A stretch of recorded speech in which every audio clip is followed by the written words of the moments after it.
Welcome to the Calm Mom Podcast, the show for ambitious women ready to get off the hot mess express. I know you've got a lot going on. You work so hard, you're raising an incredible family, and sometimes it can be overwhelming. I'm your host, Michelle Grosser. I'm a certified master life coach, attorney, wife, and mom. And years ago, I was right where you are. I was running a busy law practice while raising a family, and I was on the fast track to burnout. I thought I just needed to be more organized or have better routines, but it was learning how to heal and regulate my nervous system that expanded my capacity to gracefully hold more of this big, beautiful life. You too are worthy of an extraordinary life in and beyond motherhood. Learning to be a calm, anchoring presence in your home and at work is going to be your superpower. If you're here to do the inner work that brings a sense of calm amidst the chaos, I'm here to join you on that journey. Each time you press play, your growth continues. So let's get at it. Hey, welcome to the Calm Mom Podcast. Michelle Grosser here. And today we're going to talk all about how you respond to stress. There are 4 different stress responses, and we're going to go through them.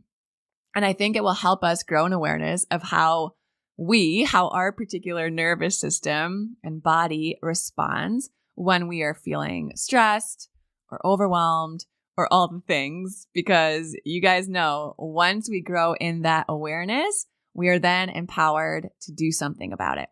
But before we jump into all of that, if you have been enjoying the Calm Mom podcast, if you've gotten anything out of this show, if it has helped you in any way, I would be so grateful if you would take just a few seconds to leave the show a 5-star rating or a short review, or maybe even both. It would just be the best way that you could thank me. It's the best gift you could send me in this holiday season. But for real, it's just the best way that we can get the show in front of other women just like you, that we can help resource them with these tools and this information, right? Where they can be encouraged and find community and just have this resource that all of you who are listening also have. So if you could just take a few minutes to leave the show a 5-star rating and then maybe even just a few words about what you've loved about the show in a short review, it would mean the world to me. I'm so grateful for you guys. I say it all the time, but I have the best audience, the best listeners in the whole world, and I am so grateful for every single one of you. So thank you. All right, so let's talk about stress. Let's talk about stress, shall we? Because, life can be stressful. Parenting can be stressful. We're in the holiday season if you're listening to this live. Right around the corner, the holidays can certainly be stressful for a lot of us.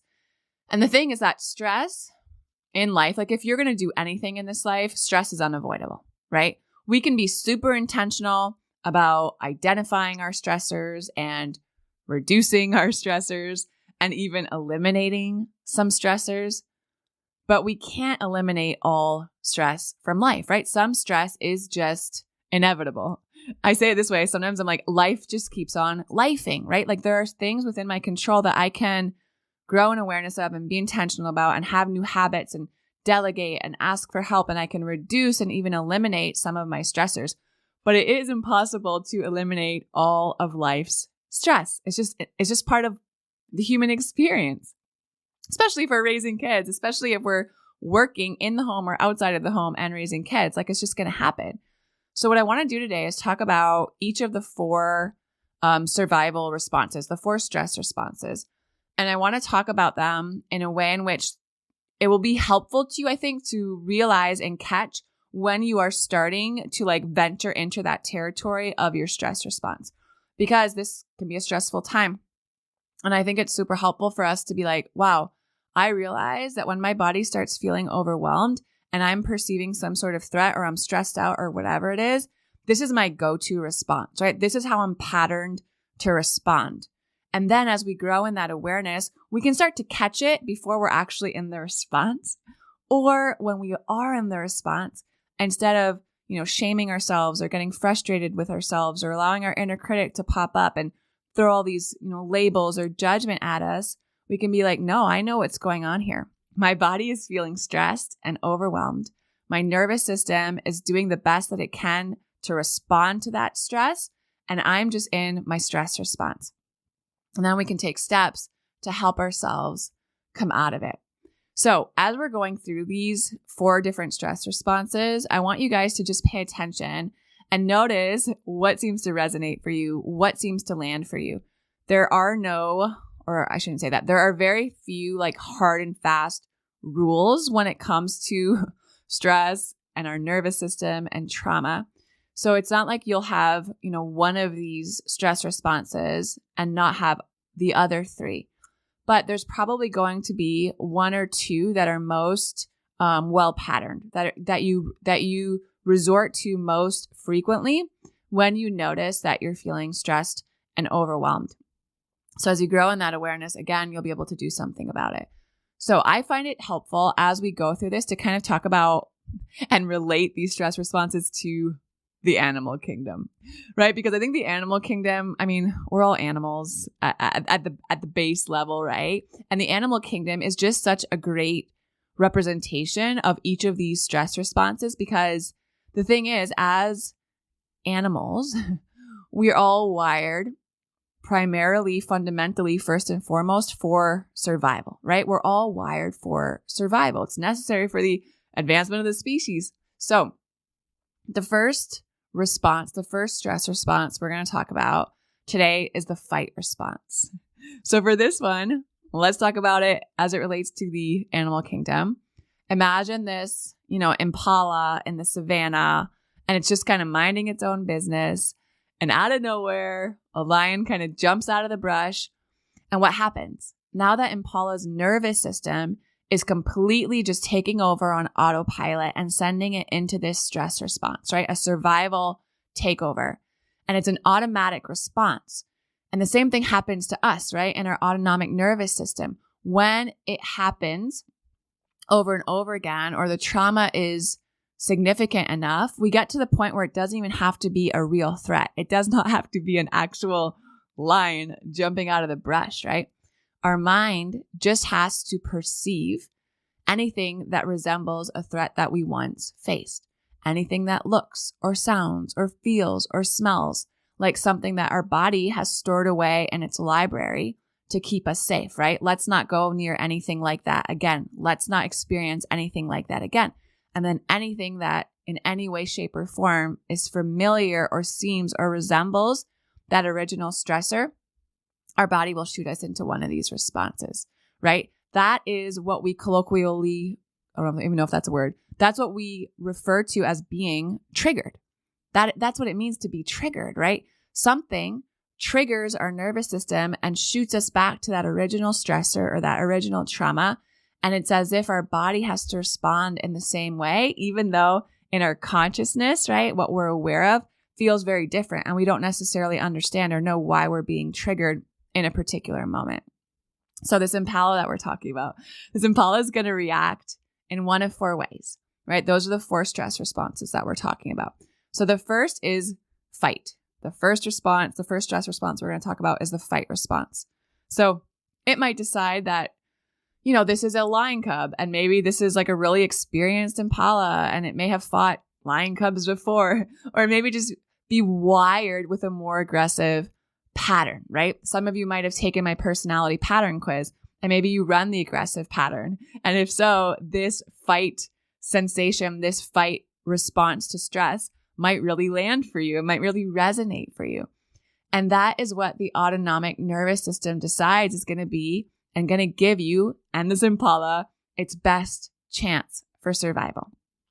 Now for us, kind of a good way for us to grow in our awareness of our conditioned tendencies when we're faced with either a real or a perceived threat is like, imagine that you were home, right? And you're just chilling out and you're like, perceive some sort of threat. So maybe you hear a noise outside your window, or like you realize someone's trying to break in or something. What's your instinct? Like, what's your first response? What are you conditioned to do? If you are conditioned to this fight response, this fight stress response, you like immediately run and grab a baseball bat and you run straight for the front door, right? And you face this intruder head on. You're going to like destroy this guy. And it's just an illustration for teaching. But if this is you, like, how is this showing up for you in real life? Like, do you get cut off in traffic and you just want to like flip someone off or curse them out, right? Does your partner like sometimes do something that makes you angry and it starts this yelling match, or you start a fight, you kind of pick a fight? Or do you find yourself getting controlling or irritable or aggressive? All of those might be signs that when you are feeling stressed, when you are feeling overwhelmed or unsafe in any way, you resort to a fight response, right? You feel aggressive. When you feel threatened, that's your response. Anger, outburst, aggression, explosive behavior, wanting to control or bully, be irritable. That's a fight response. So that's the first one. The second stress response is a flight response. We often talk about them together, right? That sympathetic nervous system, that energy that's activating fight or flight. So if you don't necessarily resonate with the fight response, maybe you resonate with the flight response. Let's go back to that impala in the animal kingdom. I feel like I keep saying that weird. Impala. So if you're not going to fight this lion that's just jumped out at you, the other option is to just book it, right? Like just get the heck out of Dodge. So this impala's been faced with a lion before. It knows that it's way faster than the lion, right? It's familiar with this area. It knows the best route of escape, and it's gone. And this might be the same if we talk about our like little break-in scenario. It might be the same for you, right? If you were at home and you notice or hear or whatever someone's breaking in and you run the flight pattern, you perceive this threat, and instead of grabbing a baseball bat and running for the front door towards the danger to fight, you do the opposite, right? You open a back door and you run and you flee. You just book it. You're gone. And in your day-to-day, in real life, this might look actually quite similar, right? Things start to heat up with you and your partner, you and a family member, or you and work. And what do? You dip out. I'm out, right? I'm going to go stay at my sister's for a few days. Or you lock yourself in your room, or you grab your keys and you go for a drive, right? Your job gets tough and you quit. You don't want to deal with a threat. So you subconsciously, maybe you're like just working 24/7. Whatever it is, the patterning with the flight response is to avoid, right? And there's so many ways that can show up, you guys. It can show up working a lot in workaholism, right? It can show up maybe overthinking. It can show up in anxiety and panic and OCD and just being worried, hypervigilant. It can show up if you have the flight response when you're feeling stressed out and overwhelmed. Maybe you really notice that you struggle like slowing down or sitting still or not being busy, right? That can feel really unsafe if you tend to run the flight response. Another symptom or another way in which the flight response manifests is in perfectionism. So if you're someone who tends to run perfectionistic tendencies, that is a method of avoiding, right? I'll just focus on all of this little detailed, minutia, inconsequential stuff so that I don't have to face no potential failure if I actually put this into the world, or, feedback that feels judgmental if I, send this in before I've checked 700 times that it's perfect. Those are indications that your body is running a flight response. I've got a question for you. Do you sometimes feel like you're more sensitive than other people? Does the routine stress of life just feel overwhelming? Maybe sometimes you feel like you could just tap out or run and hide. Are you really creative? You got this great imagination? Or maybe you feel like you're disconnected from your body or like you're a misfit here on earth. You might have thought that's just how you are. All these things are just part of your personality. But they're actually coping mechanisms that you've picked up over the course of your life, and they're having a huge impact on how you show up, especially in this motherhood journey. Are you curious to know more? You've got to take my personality patterns quiz. Here's what's going on. When you were a child, whenever an experience overwhelmed your nervous system, you subconsciously built a defense against that overwhelm. Over time, those defenses became a habit, then they became a pattern. Now, as an adult, what we think of as our personality is often this defense pattern running the show. It's interesting, right? There are 5 personality patterns. They're not personality types like the Enneagram or the Myers-Briggs. but rather they describe the safety strategies that you immediately go to when you start to feel overwhelmed. They don't describe who you are, but rather what is blocking who you are. The good news is that once you take my quiz and learn about your pattern, you can learn skills to break out of that pattern and live and parent your kids as your true and authentic self. Click on the quiz link in the show notes or go to michellegrosser.com/quiz now to take my 2-minute personality pattern quiz. Okay, so we've talked about two. We've talked about the fight response. We've talked about the flight response. The third stress response is a freeze response. A freeze response. All right, so let's take it back to our impala in the animal kingdom. If I don't move, right, maybe the lion won't even notice that I'm here. That's the thought pattern behind it. That's what's going on in our nervous system and in our subconscious body. That impala is like, if I just blend in with my surroundings, maybe the lion will just like do its thing, right? Maybe it's going to see another impala, or maybe it's going to leave and go look for dinner somewhere else. In the animal kingdom, that's how it shows up. And for you, again, if we kind of keep playing on this home invasion example, you hear a threat, you notice that something's off, someone's breaking in, and maybe you don't grab a bat like you would and run for it if you're in the fight response, run towards a threat. Maybe you wouldn't lock the front door and then run out the back door as fast as you can and avoid it if you run the flight response. But it might be that you run the freeze response. And what does that look like? Maybe it looks like you immediately just like duck and hide under whatever furniture is nearest and you do nothing, right? You don't move a muscle. Maybe if whatever it is or whoever it is actually breaks in, they're going to think no one's home. They're going to take your TV and they're going to be gone. And in our day-to-day life, how does this actually show up? Like in reality, how does this show up? Well, if you run this pattern, you might notice that when you feel overwhelmed or stressed out, you freeze, you feel stuck, you feel slow, like you're living life through molasses, right? It's hard to make decisions. It's hard to feel motivated. It's hard to get anything done, much less started. It's dissociative. So if you run this response, you might notice that you just kind of tend to disconnect from your body. You could drive home from work and then realize you're home and be like, whoa, I just spaced out that whole time, right? You open the fridge and you're like, what did I need in here? Like you're forgetting where you're at. Your kids are talking to you and then they're like, mom. And you're like, huh? What? Right? You're like disconnected. You're not present. You're dissociating. Freeze response might also look like isolating yourself, right? Numbing out. A lot of times it masks as depression. We feel very depressed, but we're actually our nervous system is running a freeze response. It's just shutting down. Freeze response can also look a lot like just collapse, immobilization. A lot of times there's a lot of shame around it, right? We feel like we're procrastinating and then we feel hard on ourselves, not understanding that our body is doing the best that it can to keep us safe and to cope with what's going on by sending us into a freeze response.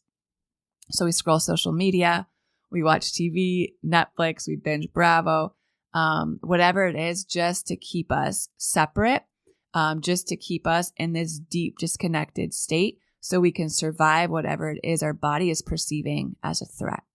So that's the third one, is a freeze response. And then the fourth response is a fawn response. So we talked about fight, we talked about flight, we talked about freeze. Number 4 is fawn. This is also sometimes called an appease. So if you are a people pleaser, that is a fawn response. So this response is like, maybe if I just make you my friend, maybe then you won't ostracize me or cast me out or hurt me or eat me. If I just pretend this is okay, maybe it won't hurt as bad. And that's what's happening if you run a people pleasing pattern, if you run this fawning pattern, right? If I do what you want, if I do what I think you want, then you're not going to get mad at me. Then I'm not going to disappoint you. So at all costs, right, we avoid conflict. At all costs, we keep the peace because that feels safer than any alternative. So we self-abandon and we don't express authentically and we don't say what we're actually feeling and we don't voice our needs or our preferences or our desires or our emotions or our feelings or any of it. We put everyone else before us because there is something subconscious going on that if we keep everyone else happy, that's our best chance for love, for safety. So if you run this pattern, how does it show up? You probably struggle setting boundaries. You probably struggle even more enforcing boundaries, right? You probably rarely say no, even though every fiber in your being is like, I don't want to do that. We do it anyway because we're in this subconscious stress response. It's kind of like when you hear about Stockholm syndrome, right? And people staying with their abusers and being overly kind to them. It could be a form of this fawn response. If I keep you happy, my nervous system, my body is saying that that is probably one of my best chances for safety. And that's an extreme example, but just think of being raised by an overbearing or a really demanding caregiver, right? If I get the good grades, if I excel, if I get whatever, the captain or whatever, if I perform, I'm going to get attention and affection and love. And so over time, we become patterned to make others happy at nearly all costs, certainly at the cost of our own desires and interests and passions, because it keeps us safe and it keeps us loved. And safety is the name of the game, my friends. Safety is the name of the game. So, which one of these stress responses hits home most for you? Is it a fight response, right? When you're feeling stressed out, do you tend to get angry and have outbursts and feel aggressive and explosive? Is it a flight response? Do you tend to just go into being a workaholic or anxiety or staying busy or perfectionism or avoiding? Is it a freeze response? Do you tend to numb out and dissociate and collapse and just feel stuck and procrastinate? Or maybe it's a fawn response. Maybe you tend to avoid the conflict, pretend everything is okay, people please, prioritize everyone's needs above your own, and let yourself be someone who has very poor boundaries and really struggles saying no. So with all of that being said, what do I think is a good takeaway for this? Especially if you're listening to this live over the next few weeks, it's the holiday season. It can be really stressful. We can be really quick to overextend ourselves. All of the parties, all of the gifts, all of the things that come along with school and class parties and teacher gifts and whatever, right? All of this stuff. Notice how your body and nervous system respond when you are feeling stressed and overwhelmed. If you notice you're snapping at your kids more, if you notice you're withdrawing more and scrolling social media more, if you notice that you are procrastinating more, right? Instead of being so hard on yourself, it's a light bulb moment. Oh, wow. I'm noticing that my body is communicating to me that I'm stressed, right? That I'm overwhelmed. That's what's going on. And then you can use that awareness and make a decision from a place of consciousness, right? Is this serving me or not? And if it is serving you, girl, keep going. But if you decide this is not serving me, then you can do something about it. You can use your regulation resources, right? You can bring yourself back into your body. You can bring yourself back into regulation. There is a link in the show notes to my regulation resources sheet. It's 4 sheets of different kinds of regulation resources to upregulate you or downregulate you, whatever you're needing in the moment. That's a great place to start. And if you're interested in working with me one-on-one, I'm going to be opening up a couple more spots to start at the beginning of 2024. So if that is something you've been thinking about, if that is something that feels like it would be aligned and helpful for you, if you have made a decision that 2024 is the year that you're going to stop some stuff and start some stuff and you want some support in that, especially as it relates to, your sense of calm and presence and how you're showing up in all of these different spaces and regulating your nervous system, I would love to support you. So there is a link in the show notes. Also, you can book a free 30-minute call with me. We'll just jump on a Zoom. You can tell me about what it is that you're experiencing, going through, noticing, and then I can share with you how I might be able to help you, what one-on-one coaching would look like. And if that feels aligned for you, we can talk about next steps. But more than anything, I just really want to meet you. It's one of my favorite things that I get to do. So as we venture into the end of 2023, just let this be at the forefront of your awareness, right? Extend yourself some compassion Extend yourself some curiosity. Why am I showing up in this way when you notice it? Am I in a stress response? And if so, how can I gently bring myself out of that stress response, return felt safety to my body, and bring myself back to regulation? Resilience, right? That is the name of the game. Resilience. That's what we're all seeking to grow in. All right, my friends, I love you so much. Have a great week, and I will talk to you guys soon. If you love Mommy's Polygraphs, leave a review. If you enjoyed this episode, it would be so awesome if you could take a moment to subscribe and rate the podcast. And if you have just a few more seconds to leave a quick review, they really help to get this podcast out to other moms like you. I read every last review, and trust me, when it's late at night or early in the morning before my kids get up and I'm working on bringing you all of this content, your reviews are what keep me going. Leaving a review is truly the best way you can thank me. And of course, DM me on Instagram. I love to hear from you. Thanks for listening to another episode. Head over to the show notes for this episode and all past episodes at michellegrosser.com, where you'll find free resources and more ways to connect with me. If you love the show, share it with a friend. Thanks again for tuning in. We'll see you next time.